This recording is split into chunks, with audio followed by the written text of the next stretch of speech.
Hello मेरे प्यारे बच्चों, आप सभी का स्वागत है मैथ विद ब्रजेश सर के क्लास में।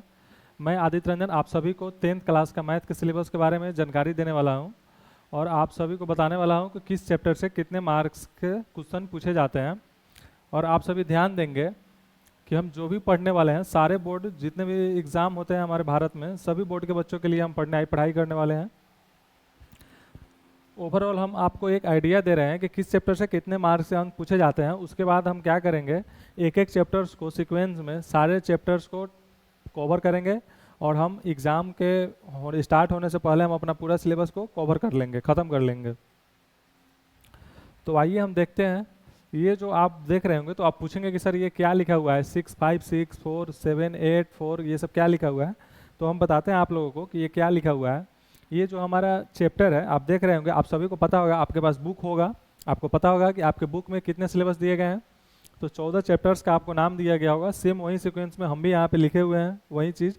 हम कोई यहाँ पे एक्स्ट्रा नाम नहीं ऐड किए हुए हैं। जो आपके बुक में, जो आपके सिलेबस में चैप्टर्स का नाम लिखा हुआ है, वही हम भी लिखे हुए हैं। हम कहीं कोई दूसरे बुक से या कहीं अलग से हम यहाँ पे नहीं लिख दिए हुए हैं कुछ भी, आपके बुक का सिलेबस ही हम लिखे हुए हैं। तो आप देखेंगे कि सबसे पहले हमारा क्या लिखा हुआ है यहाँ पे। सबसे पहले हमारा लिखा हुआ है यहाँ पे, इस चीज़ को आप देखेंगे तो सबसे पहले हमारा क्या लिखा हुआ है, रियल नंबर्स लिखा हुआ है। ठीक है, हम यानी कि रियल नंबर्स के बारे में हम लोग क्या करेंगे, जानकारी लेंगे। सबसे पहले हम रियल नंबर्स के बारे में क्या करने वाले हैं, जानकारी लेने वाले हैं। ठीक है, उसके बाद में हम लोग पॉलिनोमियल्स के बारे में जानकारी लेने वाले हैं, जिसको हिंदी में हम लोग बहुपद भी बोलते हैं। और रियल नंबर्स को हम लोग हिंदी में क्या बोलते हैं, वास्तविक संख्या भी बोलते हैं हम लोग। इसके बारे में जानकारी लेंगे। उसके बाद में हम लोग पढ़ने वाले हैं क्या, pair of linear equation in 2 variables के बारे में हम लोग जानकारी लेने वाले हैं। ठीक है, दो चर के रैखिक समीकरण के बारे में हम लोग क्या करने वाले हैं, जानकारी लेने वाले हैं। ठीक है, फिर नेक्स्ट है हमारा क्वाड्रेटिक इक्वेशन, द्विघात समीकरण के बारे में हम लोग जानकारी लेने वाले हैं। फिर हमारा क्या है, नेक्स्ट है हमारा अर्थमेटिक प्रोग्रेशन, हम लोग जानकारी लेने वाले हैं। ठीक है, फिर हम लोग नेक्स्ट जानेंगे यहाँ पे ट्रेंगल्स के बारे में हम लोग जानकारी लेंगे। फिर जो हमारा ज्योमेट्री होता है, ज्योमेट्री के अंदर हम लोग क्या पढ़ने वाले हैं, तो कोऑर्डिनेट ज्योमेट्री के बारे में हम लोग जानकारी लेने वाले हैं। हम लोग जो भी चैप्टर्स को पढ़ेंगे वो हम पूरा प्रैक्टिकल लाइफ से जुड़े हुए क्वेश्चंस को भी बताते चलेंगे और उसका एप्लीकेशंस के बारे में भी हम लोग जानकारी लेंगे कि कहाँ कहाँ पे हम लोग किस चीज़ का यूज करते हैं। ठीक है, फिर हम लोग नेक्स्ट जानकारी लेंगे ट्रिग्नोमेट्री का इंट्रोडक्शन के बारे में। फिर हम लोग इस ट्रिग्नोमेट्री को जब पढ़ते हैं तो उसका एप्लीकेशन कहाँ पे होता है। ठीक है, उस ट्रिग्नोमेट्री का एप्लीकेशन का हम लोग जानकारी लेंगे कि कहाँ पे हम लोग ट्रिग्नोमेट्री का हम लोग यूज करते हैं। ठीक है, फिर हम लोग नेक्स्ट जानकारी लेंगे सर्किल्स के बारे में। ठीक है, फिर हम लोग नेक्स्ट जानकारी लेंगे सर्किल्स के बारे में। फिर सर्किल्स से रिलेटेड हम लोग एरिया रिलेटेड टू सर्किल्स, यानी कि उससे हम लोग रिलेटेड एरिया के बारे में पढ़ेंगे। फिर सरफेस एरिया जानकारी लेंगे और वॉल्यूम के बारे में जानकारी लेंगे। फिर हम लोग जानकारी लेंगे क्या, स्टैटिक्स से रिलेटेड। स्टैटिक्स में हम लोग को क्या पढ़ना है, तो इसमें हम लोग पढ़ते हैं मीन मोड मीडियन। ये पूरा फार्मूला बेस्ड क्वेश्चन चैप्टर है आपका स्टैटिक्स का। ये भी आपका पूरा फार्मूला बेस्ड क्वेश्चन है। आप इसमें केवल फार्मूला याद रखेंगे और आप अपने प्रश्न को सॉल्व कर पाएंगे, आप अपने क्वेश्चन उसको सॉल्व कर पाएंगे। ठीक है, केवल आपको इसमें फार्मूला पुट करना है और आपका आंसर क्या हो जाएगा, आपका आंसर आपके सामने में आ जाएगा कि क्या है। फिर हम लोग को नेक्स्ट जानकारी लेना है क्या, प्रोबेबिलिटी के बारे में। ठीक है, तो अब पूछेंगे कि सर ये क्या लिखा हुआ है, तो ये आपका लिखा हुआ है मार्क्स। ठीक है, ये आपका क्या लिखा हुआ है, ये आपका लिखा हुआ है मार्क्स, यानी कि कितने अंक से किस चैप्टर से क्वेश्चन पूछे जाएंगे। तो ये आपका लिखा हुआ है 6 नंबर से क्वेश्चन पूछा जाएगा आपका रियल नंबर से।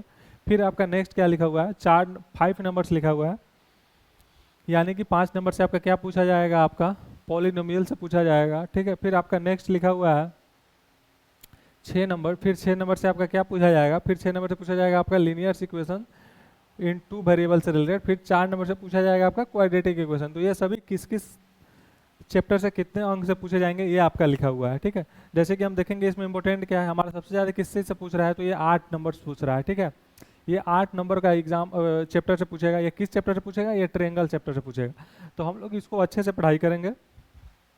ये मैथ हमारा ऐसा सब्जेक्ट है कि आप इसमें अगर आपका आउट ऑफ 100 का एग्ज़ाम होता है तो आप इसमें 100 भी ला सकते हैं। ठीक है, यदि आपका आउट ऑफ 80 एग्ज़ाम होता है तो आप आउट ऑफ 80 भी इसमें फुल में फुल मार्क्स आप ला सकते हैं। बशर्ते आपको इसमें कुछ नहीं करना है, केवल आपको फार्मूला याद रखना है। बस इतना ही करना है कि आपको फार्मूला याद रखना है और कॉन्सेप्ट याद रखना है। आप कॉन्सेप्ट याद रखेंगे और फार्मूला याद रखेंगे तो क्वेश्चन कहीं भी बुक से आएगा तो आप क्या करेंगे, अपने प्रश्न को उत्तर दे पाएंगे। ऐसा नहीं है कि केवल हम एनसीईआरटी ही पढ़ेंगे, ठीक है। ऐसा नहीं है केवल हम एनसीईआरटी ही पढ़ेंगे, हाँ, लेकिन एनसीईआरटी बेस्ड हम क्या करेंगे, कॉन्सेप्ट को पढ़ेंगे, ठीक है। एनसीईआरटी बेस्ड जो हमारा कॉन्सेप्ट होगा इसको हम पढ़ेंगे। हम कॉन्सेप्ट को पढ़ेंगे, हम किस चीज़ को पढ़ते हैं, फॉर्मूला को पढ़ते हैं। हमारा मैथ किस चीज़ से बनता है, ठीक है, या तो कॉन्सेप्ट होता है हमारे पास, नहीं तो क्या होता है, फॉर्मूला होता है। यही दो बेसिस हमारे पास क्या होता है, ये मैथ सॉल्व करने का हमारे पास इक्विपमेंट है, एक कॉन्सेप्ट है हमारे पास और एक फार्मूला है। यदि आपको ये दो चीज़ आती है तो आप मैथ कहीं से भी, कोई भी आपसे टीचर, कोई भी एग्जामिनर आपसे एग्जाम लेगा तो आप उस क्वेश्चंस का सॉल्व आसानी से आप दे पाएंगे। केवल आपको कॉन्सेप्ट आना चाहिए, केवल आपको फार्मूला आना चाहिए, ठीक है। यदि ये वीडियो आप सभी को अच्छा लग रहा हो तो आप लाइक, सब्सक्राइब, शेयर कर देंगे अपने दोस्तों के बीच में, ताकि वो सभी भी यहाँ से पढ़कर अच्छे नंबर ला सके, ठीक है। और आप लोग कंटिन्यूटी बनाए रखेंगे, ऐसे ही हम डेली क्लास लेंगे, आप लोग को बताएंगे, ठीक है, कि कैसे कैसे क्वेश्चंस पूछे जाते हैं। तो ये सारे बेस पे हम लोग क्या करने वाले हैं, पढ़ाई करने वाले हैं। अब देखिए हम लोग रियल नंबर्स, ये सब थोड़ा सा और चैप्टर्स के बारे में हम लोग जूम करते हैं। इसको जूम करने के बाद में क्या पता चलेगा हमारा, जैसे कि देखिए यहाँ पे हम क्या लिखे हुए हैं, यहाँ पे हमारा है नंबर सिस्टम है, ठीक है। ये नंबर सिस्टम है, ये नंबर सिस्टम में हम लोग पढ़ते हैं क्या, रियल नंबर और एपी एंड जीपी के बारे में। इसी को हम लोग नंबर सिस्टम बोलते हैं। लेकिन आपके चैप्टर में क्या है, एक रियल नंबर का अलग एक्सरसाइज बना दिया है, एक एपी एंड जीपी का अलग एक्सरसाइज बना दिया है। लेकिन ये सारे हमारे मेन चैप्टर होता है हमारा नंबर सिस्टम ही होता है। हम लोग नंबर सिस्टम के अंतर्गत क्या पढ़ते हैं, रियल नंबर्स को भी पढ़ते हैं और एपी एंड जीपी के बारे में भी जानकारी लेते हैं। लेकिन आपके बुक में क्या है, केवल एपी दिया हुआ है, ठीक है, जीपी नहीं दिया हुआ है। तो हम लोग इसको भी देखेंगे, ठीक है। फिर हम लोग नेक्स्ट देखते हैं क्या, अलजेब्रा के बारे में भी हम लोग, ये सारे अलजेब्रा से रिलेटेड हैं, ठीक है। हम लोग देख लिए एक नंबर सिस्टम से रिलेटेड कौन कौन चैप्टर है हमारे पास, एक हमारा क्या था, रियल नंबर था, और एक क्या था, एपी एंड जीपी था। फिर उसी प्रकार देखिए आपके बुक में दिया हुआ है क्या, पॉलिनोमियल्स दिया हुआ है, ठीक है। फिर आपके बुक में क्या दिया हुआ है, लीनियर इक्वेशंस दिया हुआ है। फिर आपके बुक में क्या दिया हुआ है, क्वाड्रेटिक इक्वेशन दिया हुआ है। ये सब क्या होता है, ये सब हमारा अलजेब्रा का सेक्शन है। अलजेब्रा के अंतर्गत ही हम लोग को ये सभी पढ़ना पड़ता है, ठीक है। यदि आप 10th के बाद और भी आगे जाएंगे तो आपको केवल अलजेब्रा पढ़ना पड़ेगा। अलजेब्रा के अंदर ही ये सारे टॉपिक्स हमारा क्या होते हैं, कवर होते हैं, इंक्लूड होते हैं, उसमें आपका ये शामिल रहता है, ठीक है।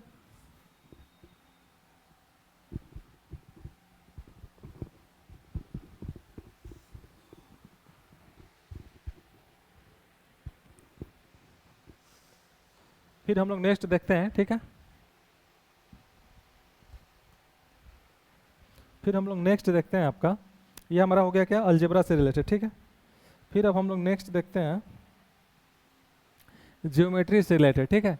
ये ज्योमेट्री से रिलेटेड है। ज्योमेट्री से हमारा क्या है, ट्रेंगल है, ठीक है। फिर उसके बाद में सर्किल है, फिर कोऑर्डिनेट ज्योमेट्री हमको पढ़ना पड़ता है।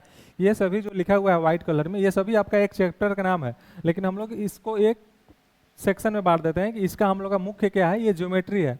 हम क्या बोलेंगे कि ज्योमेट्री हम लोग को जब पढ़ना होगा तो हम ये तीनों चैप्टर को पहले पढ़ेंगे। हम बुक में क्या होता है ना कि सीक्वेंस में नहीं दिया होता है, तो लेकिन हम इसको यहाँ पे क्या किए हैं, सीक्वेंस में एक ऑर्डर में इसको क्या किए हैं, इसको हम अरेंज किए हुए हैं। फिर हम लोग को क्या पढ़ना है, मेंसुरेशन पढ़ना है। मेंसुरेशन हमारे पास दो प्रकार से होता है, ठीक है। एक होता है हमारे पास 2D और एक हम लोग पढ़ते हैं मेंसुरेशन में क्या, 3D के बारे में, ठीक है। 2D का मतलब आप लोग समझते होंगे कि 2D का मतलब होता है 2 डायमेंशन, यानी कि जिसमें हमारा क्या हो, लेंथ और ब्रेथ हो केवल। फिर हमारा 3D में क्या होता है, लेंथ, ब्रेथ और हाइट के बारे में हम लोग जानकारी लेते हैं। इसी को हम लोग क्या बोलते हैं, 3 डायमेंशन बोलते हैं हम लोग, ठीक है। तो आपके बुक में देखेंगे हम लोग कि क्या दिया हुआ है, 2D केवल दिया हुआ है आपके बुक में, ठीक है, 3D नहीं दिया हुआ है। तो हम लोग केवल जो लेंथ और ब्रेथ के बारे में ही दिया हुआ है, हम लोग केवल उसी को क्या करेंगे, पढ़ेंगे। लेंथ और ब्रेथ के बारे में भी हम लोग क्या करेंगे, जानकारी लेंगे, ठीक है।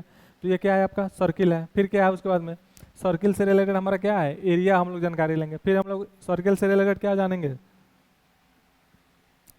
मेंसुरेशन से रिलेटेड सरफेस एरिया के बारे में जानकारी लेंगे और वॉल्यूम के बारे में जानकारी लेंगे, ठीक है। जब भी हमारा क्षेत्रमिति से रिलेटेड बात होता है या मेंसुरेशन से रिलेटेड बात होता है तो हम लोग उसमें क्या फाइंड करते हैं, हम लोग उसमें एरिया फाइंड करते हैं, या उसका सरफेस एरिया फाइंड करते हैं, या उसका वॉल्यूम फाइंड करते हैं।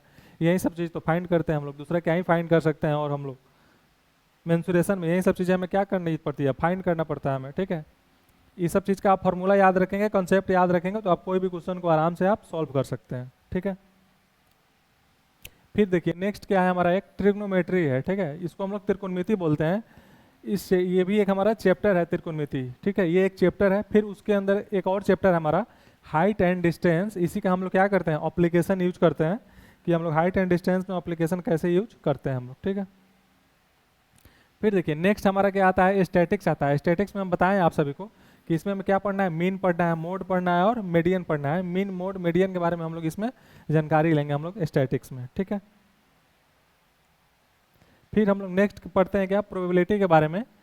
प्रोबेबिलिटी के बारे में हम लोग पढ़ते हैं कि जब भी कोई हम लोग लूडो छक्का वगैरह खेलते हैं, ठीक है, तो जो छक्का आ जाता है, 5 आ जाता है, फिर 4 आ जाता है, ठीक है, या हम लोग कोई ताश खेलते हैं, ठीक है, तो उसमें आ जाता है हमारा इक्का, ये सब होता है, तो सारे हम प्रोबेबिलिटी के अंदर हम लोग इसमें पढ़ने वाले हैं, ठीक है।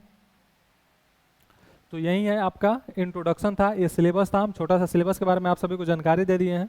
यदि ये वीडियो आप सभी को अच्छा लग रहा हो, ठीक है, तो आप हमारे मैथ्स विद ब्रजेश सर को चैनल को सब्सक्राइब कर लीजिए। यहाँ से आपको कंसेप्ट क्लियर हो जाएगा और स्कोर टॉपर्स यहाँ से आपको दिए जाएंगे, ठीक है।